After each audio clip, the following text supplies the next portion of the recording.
बैठ जाएं आप सब लोग ध्यान अवस्था में, ध्यान मुद्रा में सीधे होके आंख बंद करें। देखते रहें त्रिकुटी स्थान को। आंख बंद करो बेटा।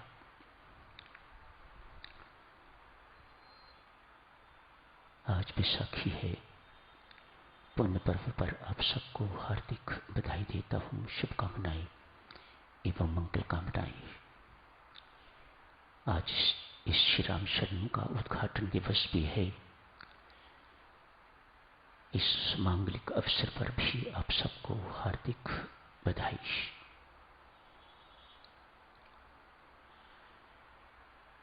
सब आंख बंद रखें, पीठ सीधी, गर्दन बिल्कुल परमात्मा के आमने सामने।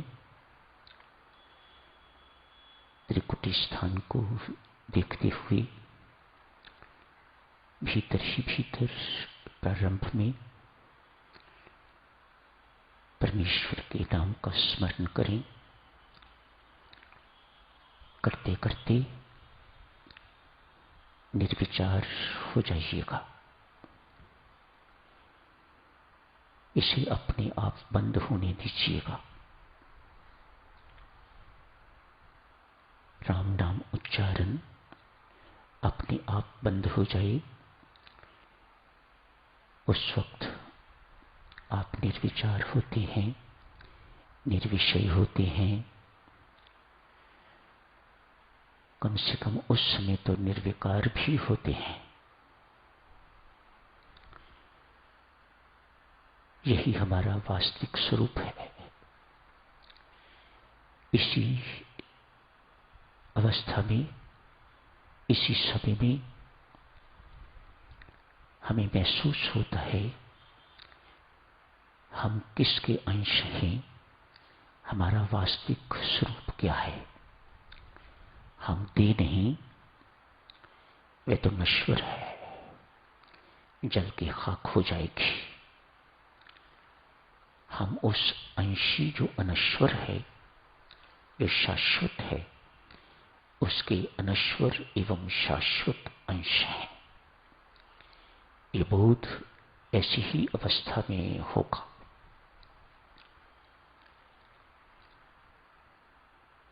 परमेश्वर करे ऐसी अवस्था, सुंदर अवस्था, अद्वितीय अवस्था हम सबको लाभ हो।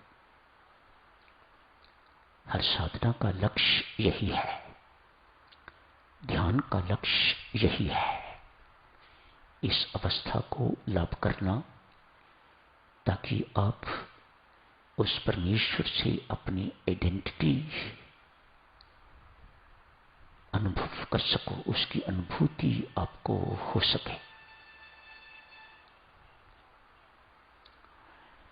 कल जो चर्चा चल रही थी,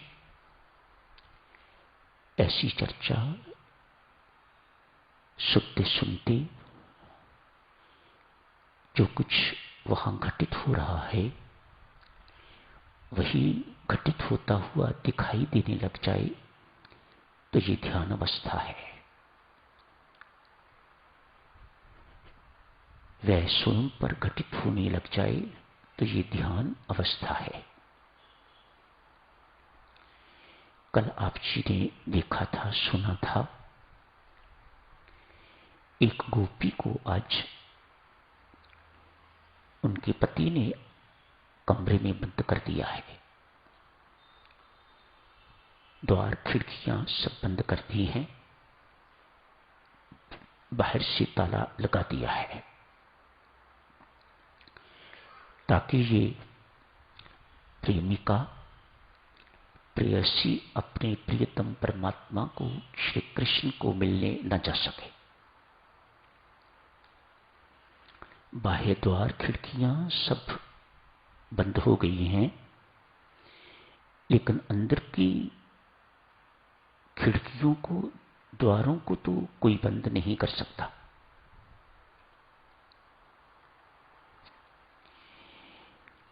गोपी विरह अवस्था में है, वियोग की अवस्था में है। उसके अंदर विरह की अग्नि जलनी शुरू हो गई है। ये अग्नि बढ़ रही है। रोने के सिवा कोई चारा नहीं। आंसू बहाती जा रही है। एक वियोगिन हो गई है।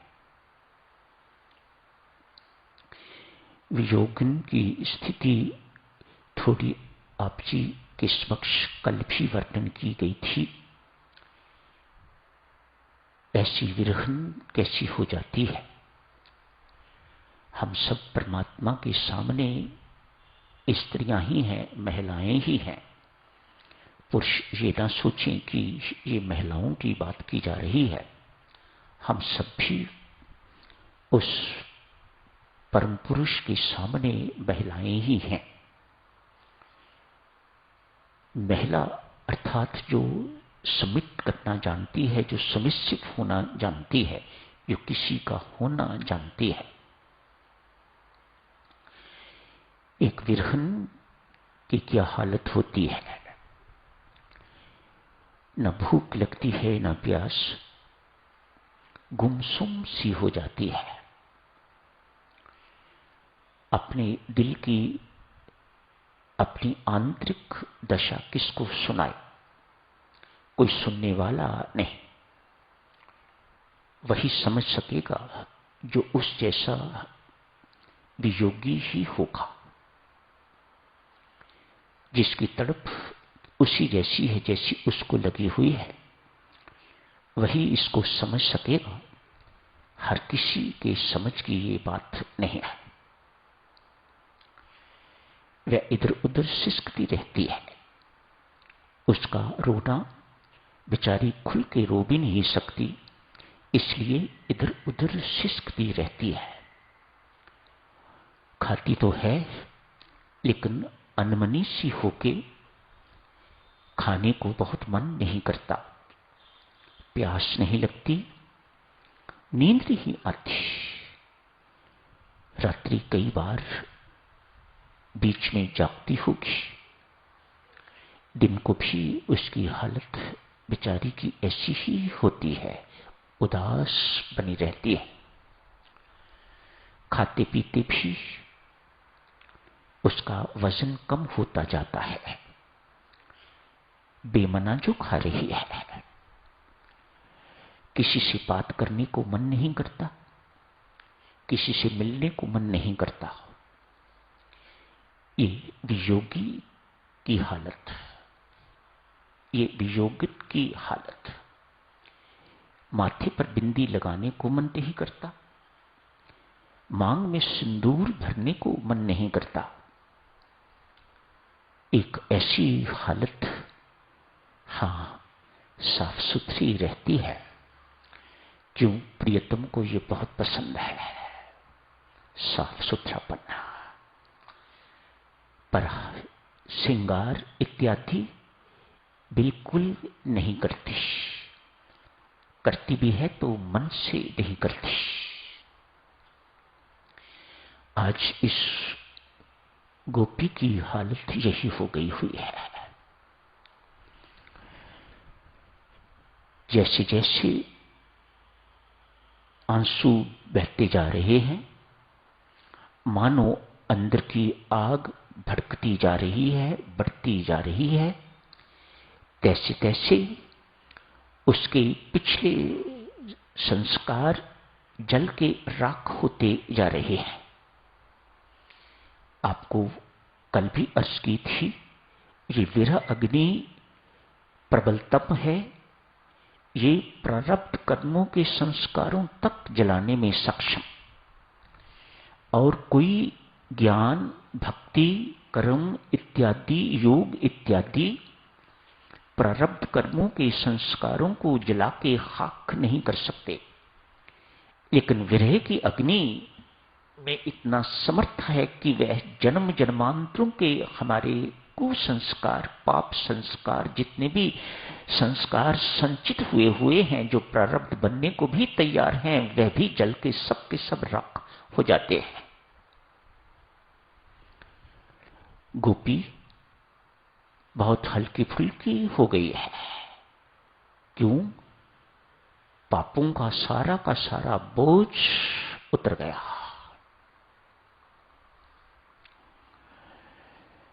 हल्की हो गई है तो चित्त मानो शुद्ध हो गया है।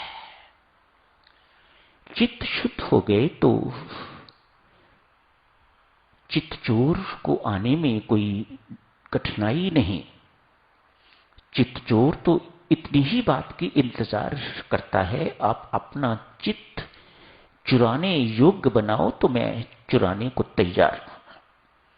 इस गोपी का चित्त अब चुराने योग्य हो गया है, अतएव द्वार खिड़कियां बंद होने के बावजूद भी चोर घर में आ गया है। भगवान श्री कृष्ण पधार गए हैं ध्यान अवस्था में। भगवान श्री कृष्ण पधार गए हैं। आके क्या कहते हैं गोपी को? गोपी, तुझे मेरे लिए इतना रोना पड़ा, इतनी इंतजार करनी पड़ी, मुझे माफ करना, मुझे आने में देरी हो गई। सिर पर हाथ रखा है, प्यार किया है। बाहर से गोपी बैठी है लेकिन भीतर से उठ खड़ी हुई है। भगवान श्री कृष्ण खड़े हैं, दोनों बाह पकड़ के तो गोपी को अपने गले लगाया है। इतने जोर से गले लगाया है, इतने कस के गले लगाया है जैसे किसी की हड्डी पसली टूट जाती हो। ऐसी ही हालत गोपी की हुई है। इतना कस के आलिंगन किया है भगवान श्री कृष्ण ने कि उसकी हड्डी पसली टूट के तो भगवान श्री के विग्रह में समा गई है। ये गोपी को ऐसा महसूस हो रहा है ध्यान में बैठे हुए कि मैं उठ खड़ी हुई हूं। भगवान श्री कृष्ण मेरे प्रियतम ने मुझे अपने अंगों से अंगीकार कर लिया है, लगा लिया है, मुझे कस के पकड़ा हुआ है और मेरी हड्डी पसली सब चकनाचूर हो गई है। हम दोनों मिलके एक हो गए हैं।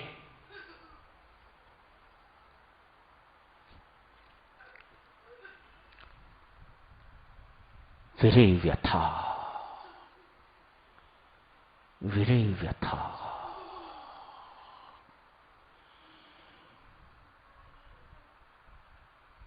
गोपी सब कुछ पा गई है।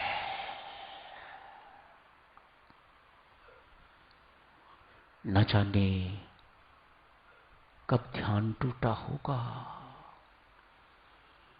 गोपी ऐसे आनंद को कैसे भूल सकती है?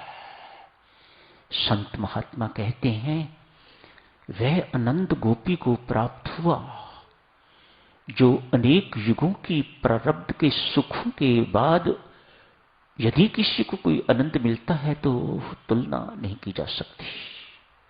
इतना आनंद मिला, इतना आनंद, अवर्णनीय अतुलनीय आनंद की प्राप्ति हुई इस विरह वियोग के बाद। इस घटना को साक्षिणु आप सब ध्यानस्थ हो। इस घटना को बंद आंखों से आप देख सको तो ये भी ध्यान ही है, ये भी ध्यान अवस्था ही है। ये आपको भी वैसा ही सुख देगी, वैसा ही आनंद देगी जो उस गोपी को मिल रहा है, मिला है। राम